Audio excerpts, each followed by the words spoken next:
안녕하십니까. 부동산 엑스파일 청취자 여러분. 저는 부동산 엑스파일의 부동산 전문가 한원장입니다. 네, 한원장은 김PD님께서 정해주신 닉네임이죠. 부동산 엑스파일은 특별한 어떤 스케줄이 없으면 매주 화요일에 녹음을 해서 늦어져도 금요일까지는 한 주에 한 에피소드를 업로드하기로 했는데요. 2월 들어서 설 연휴가 있었고 연휴 이후에는 김PD님과 제 개인 사정으로 좀 쉬었는데 한 주. 그 에피소드 그 이후에 하나 올려드리고 이번 화요일이 3.1절이었잖아요. 원래 방송을 녹음하는 날이었는데 3.1절에는 좀 경건하게 지내야겠다 이런 생각도 있어서 제가 그 강의 요청도 정중히 거절하고 3.1절에 강의하는 건 이거 좀 아니지 않나 이래서 거절하고 좀 조용히 지내고 있는데 김PD님이 전화를 하셨더라고요. 부동산 엑스파일에 대해서 고민이 너무 많다고. 사실 저도 고민이 너무 많았거든요. 이제 아무튼 서로 한참 고민하고 있는 부분 좀 이렇게 가야 되지 않냐 이런 의견들 아무튼 회의를 하고 끊었죠. 저희는 전화방송, 전화회의를 합니다. 그런데 일주일 동안 아무 액션도 없으니까 답답하셨나 봐요. 금요일 날은 술을 마시는 중이라면서 걸쭉한 목소리로 전화를 하셨더라고요. 그 선소주 후 막걸리 중이래요. 그러면서 다짜고짜 부동산 엑스파일 어쩔 거냐고 이러시던데 제가 힘들면 그만해 그랬어요. 김PD님이 이제 술김에 야 너랑 존댓말 하는 거 힘들다고 가식적이라고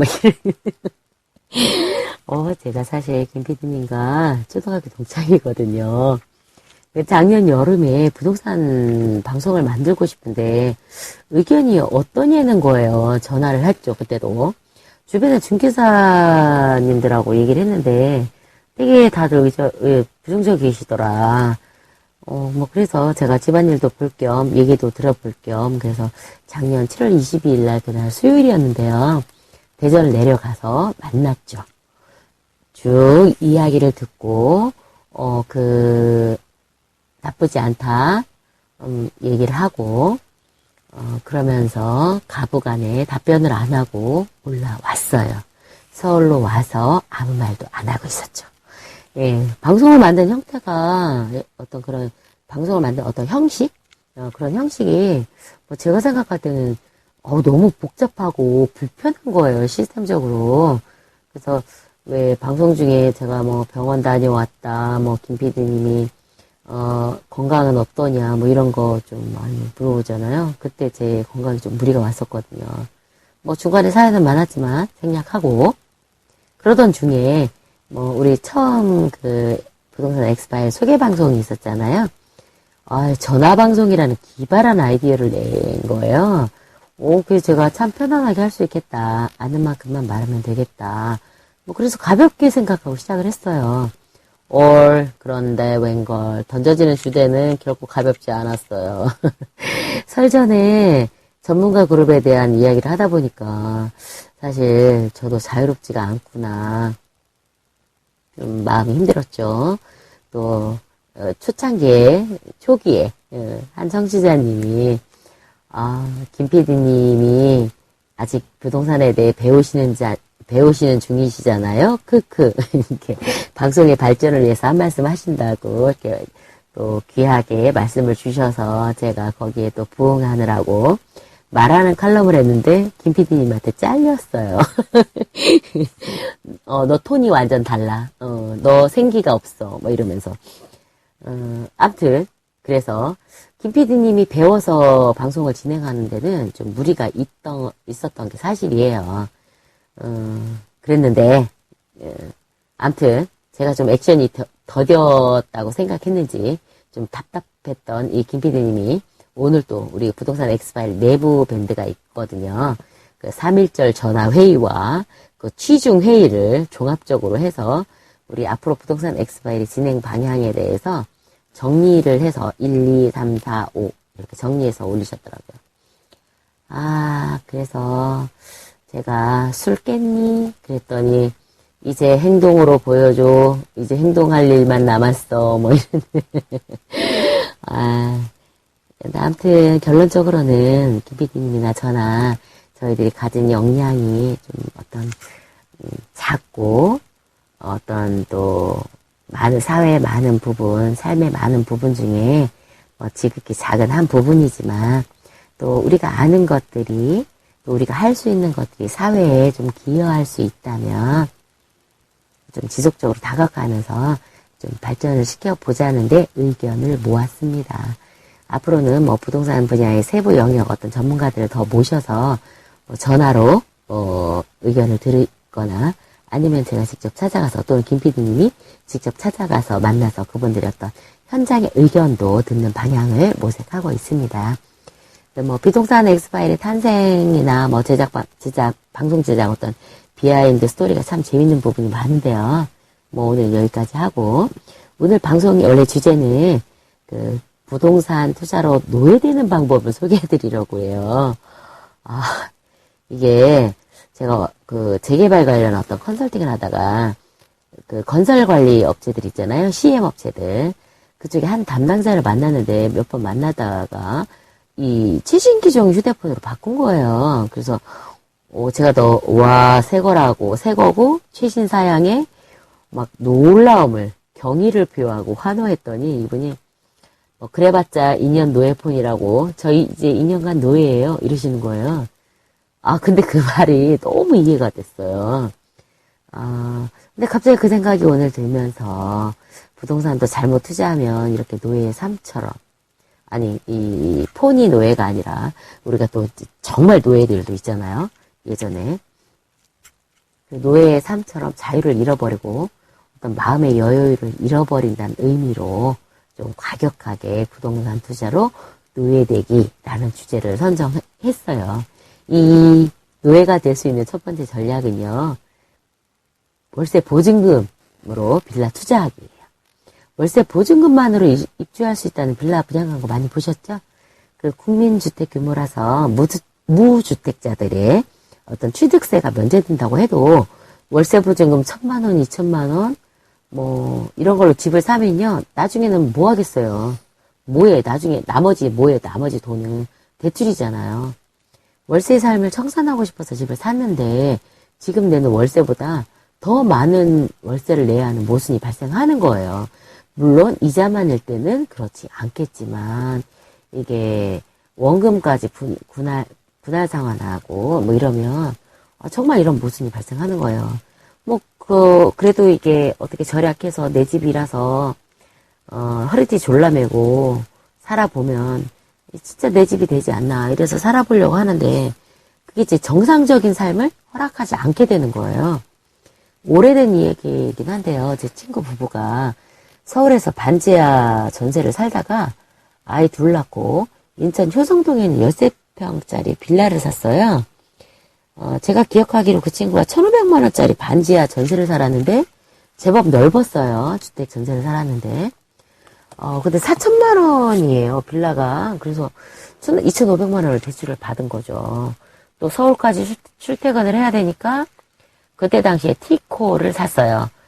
기름값이나 교통비나 똑같다고 편하게 다니겠다고 티코를 샀는데 나중에 이제 직장 문제도 쉽게 잘 풀리지 않고 뭐 그래서 안성으로 내려갔는데 2,500만 원에 전세 주고 대출금 갚고 내려갔어요. 그리고 사옥에서 사는 조건으로 내려가고 빌라는 결국 손해보고 팔았죠. 그래서 사옥에서 살면서 결국은 이제 안성 시내에 집을 장만을 했어요. 그때는 전세금도 못 건졌죠. 예, 두 번째 방법은요. 단기 대출 받아서 부동산 투자하는 거예요. 카드들 쓰시잖아요. 보통 부동산 투자하시는 분들이 요즘 LTV, DTI를 규제해서 좀 어려움이 있고, 요즘 저축은행들이 사실은 거의 사채라고 보시면 되죠. 이자 수준이. 그런 데서 시세 얼마까지, 감정가의 90%까지 대출을 해준다. 이런 것도 있긴 한데, 단기 대출들, 카드론, 단기 대출, 마이너스 대출, 이런 거 있잖아요. 당장 돈이 없어도 이자만 갚아나가면 될 것 같다는 좀 생각이 들기도 하죠. 근데 이제 그 시장에서 단기간에 고수익을 낼 수 있다던가 단타가 가능하다. 이게 주식도 아닌데 뭐 이렇게 샀다가 바로 팔 수 있다는 거죠. 한두 달 안에. 그러면서 이제 투자를 권유받는데 이런 식으로 나한테 권유받아서 투자한 사람이 뭐 2달 만에, 석 달 만에, 뭐 좀 길게는 6개월 만에 돈을 벌었다. 뭐 이런 얘기를 들으면 그때까지만 이자 내고 버티면 될 것 같잖아요. 그런데 투자하거나 뭐 쏠쏠하게 뭐 들어가는 돈들도 많아지기도 하지만 중요한 건 이 허리띠를 졸라매는데 한계가 있다는 거예요. 어떻게든 한동안은 버티겠지만 이 한동안 안에 부동산이 안 팔린다는 게 함정이에요. 팔리질 않아요. 그렇게 내 마음처럼 팔리지 않아요. 그 기획부동산도 그렇고 지분형 분양상가도 그렇고 아무튼 뭐 분양을 하거나 투자를 권하는 많은 사람들이 수익을 보장해주는 시스템이 아니기 때문에 노예가 되기가 쉽습니다. 세 번째 마지막 방법, 오늘은 3가지만 말하고 정리하려고 하거든요. 오피스텔이나 도시형 생활주택에 투자하는 거예요. 그 대출 받고 현금 얼마 넣으면 월세 수익이 6%라면서 저금리 시대에 각광을 받고 있대나 뭐래나 수익성 부동산이 대세라나 뭐래나 뭐 그런 광고 하잖아요. 그런데 생각을 한 번만 또 돌려서 해보자고요. 전환을 해서 오피스텔이나 도시형 생활주택에 사는 임차인들 얘기를 한번 들어보셨냐고. 내가 임대료를 받을 생각만 하지 말고 임대료를 낼 사람 입장에서 생각을 해보셨냐는 거죠. 중개사분들은 아세요. 오피스텔이 얼마나 빨리 회전하는지. 왜냐면 임차인들이 부담하는 월세가요. 생각보다 유지하기가 힘이 들어요. 임차인이 자주 바뀌어요. 왜냐면요. 이분들이 막 3개월만 살아보면요. 편안한 공간구조, 아름다운 실내, 규모 있는 건물 외관 이런 것 따위 다 필요 없어! 이런 말이 절로 나오거든요. 왜냐면 관리비에 함정이 있는 거예요. 월세가 80만 원이래서 또는 뭐 60만 원이래서 100만 원이래서 뭐 이렇게 와서 나름 여력이 돼서 왔다고 생각했는데 이 오피스텔이나 도시형 생활주택 전용률이요. 아파트 전용률이 아니거든요. 뭐 심한 곳은 40%대에 있는 것도 있어요. 50%도 50%대, 40%대, 뭐 많으면 60%대도 있긴 해요. 그런데 이 관리비는 어때요? 내가 사는 실면적이 아니라 분양 면적의 기준에서 관리비를 내는데 이 일반 관리비가요.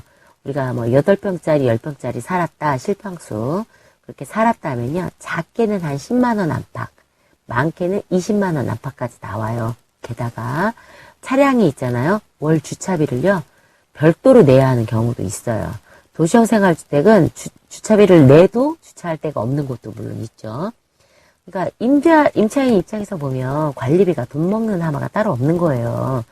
그래서 세입자가 자주 바뀌고 뭐 이렇고 세입자를 구하지 못한 또 이제 기존에 살고 있던 세입자는 보증금을 다 까먹고 뭐 나가야 되는 경우가 생기죠. 그래서 공실이 발생할 확률이 높은 구조이기도 하고요. 이 주거용으로 사는 곳들은요, 세입자 명도하기가 되게 힘들다는 또 단점도 있어요. 얼마 전에 저희는 명도소송이라고 하는데, 보증금 1,000만 원에 월세 60만 원에 주택을 임대를 놨는데, 물론 대출을 받았으니까 대출 이자를 좀 충당해 보려고 했는데 보증금을 거의 까먹어가고 2-3달씩 월세 안 내고 서너 달씩 월세 안 내고 보증금을 다 까먹어 가는데 이제 보증금을 거의 까먹을 시점이 됐어요. 그래서 어떻게 되냐라고 물어보셔서 아이고 명도 소송을 하긴 해야 되는데 완전 배째라다 연락 안 받는다 그래서 내용 증명 보내고 뭐 해서 쭉 어떤 법적인 절차를 받아서 명도 소장을 넣었는데요. 소송 기일이 잡히기까지 뭐 짧게는 3개월, 길게는 6개월이 가요. 그리고 뭐 변론 기일이 있고 뭐 있고 하면요. 이 실제로 사실 어떤 집달관을 시켜서 정말 이렇게 강제로 퇴거시킬 때까지 비용이, 소유자가 지불하는 비용이 만만치가 않아요. 뭐 법적으로야, 이론적으로야 세입자한테 손해배상을 청구할 수 있다고 하지만 이론일 뿐인 거예요. 아무튼 이런 방식의 어떤 구조인데 이 공실이 발생했을 때 내가 이제까지 투자한 돈은 고사하고 또 월세로 가능할 것 같아 보였던 대출금 이자 소유주가 갚아야 되죠. 투자한 사람이 갚아야 돼요. 그것뿐이 아니에요. 살고 있지 않아도 비워놔도 관리비, 일반 관리비 부담하셔야 돼요. 그러니까 또 이런 투자 방식으로 얼마간 노예살이 해야 되죠? 대출받은 기간 동안 노예에서 해방되고 싶으면 뭐 해야 돼요? 위약금 부담해야죠. 이런 투자에서는 위약금이 뭐예요? 즉 손실을 보고 팔아야 된다는 얘기예요. 모든 오피스텔이 다 그렇다는 건 아니라는 거 아시죠? 입지가 좋은 오피스텔 물론 투자용으로 적합합니다. 그런데 여기에 함정은 오피스텔 가격이 오르지 않는다는 거예요. 그래서 시장에서 그 오피스텔이나 도시형 생활주택 같은 물건을요, 암탉이라고도 해요. 다달이 알만 낳는 거죠. 암탉이 알 다 낳고 나서 폐락되면 값이 안 나가잖아요. 건축물 어떤 디자인이나 공간 구조면에서 점차적으로 계속 발전하고 있는데, 이제 우리는 뒤처지게 되는 거예요. 뒤처지게 되면 폐락이 되는 게 바로 그 오피스텔이거든요. 오피스텔, 도시형 생활주택, 물론 마찬가지입니다. 여유 자금 많으신 분들이 투자하시면 금리보다 안정적인 임대료 수입을 얻으실 수 있는 게 사실인데요. 그런데 자본이득은 어렵다는 말씀을 드리는 거예요. 자본으로 이득을 볼 수 없다. 자본이득을 볼 수 없다는 건, 그러니까 일반적인 어떤 투자에 있어서 대출을 지렛대 삼아서 투자하시는 분들에게 적합하지 않은 어떤 투자 물건이 된다는 말씀을 드리는 거고요. 요즘 참고로 분양형 호텔도 나오고 있고, 또 도시형 생활주택도 분양형, 지분형 이런 게 있다고 하잖아요. 가능하면 이런 것들은 투자하지 않으시길 권합니다. 구분된 어떤 층과 호실이 등기되어 있지 않다면요, 정말 매매하기 어렵습니다.